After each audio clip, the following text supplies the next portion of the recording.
हम एपिसोड की शुरुआत में देखते हैं कि माखियों को उस राक्षसी ने जकड़ा हुआ होता है और वो बाहर की तरफ कहती है कि मुझे बाहर कैसे ना कैसे संदेश पहुंचाना होगा।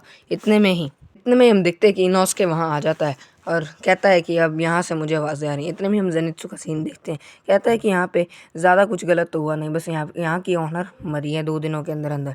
और उससे किसी लड़की के रोने की आवाज़ आनी शुरू हो जाती है और वो वहाँ चला जाता है और वहाँ पे इनोस्के का सीन दिखाया जाता है जो कि उस राक्षस को ढूंढ रहा होता है। माखियो कहती है, माखियो का सीन देखते हैं जो कहती है कि मुझे बाहर जैसे न तैसे संदेश पहुंचाना होगा।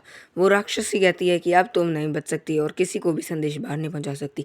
इतने में इनोस्के देखा है कि उसका खाना अभी भी बाहर पड़ा है। वो कहता है कि क्या सच में वो बीमार है या फिर उसे कोई बीमारी हुई है या फिर वो किसी मुसीबत में है।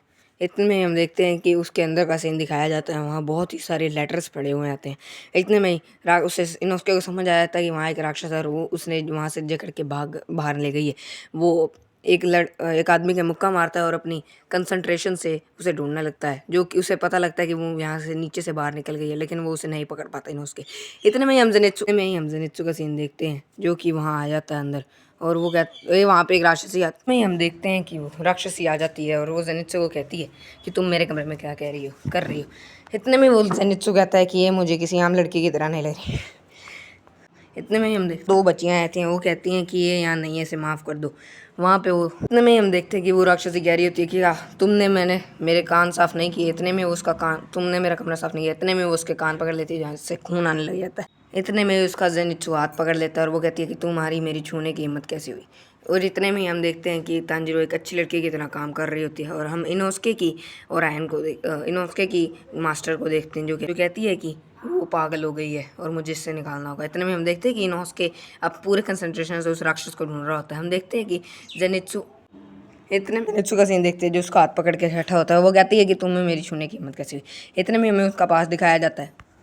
इतने में हम देखते हैं कि वो कहती है कि वो कहती है जो होती है मास्टर नहीं होती है, वो उससे कहती है कि तुमने यहाँ पे बहुत ही बुरा किया हुआ है और तुम मुझे कोई इंसान नहीं लगती, तुम मुझे एक राक्षस लगती है। और वो जो लेडीज़ होती हैं जो जो जिसको कोई तंग करता है वो उसे मार देती है।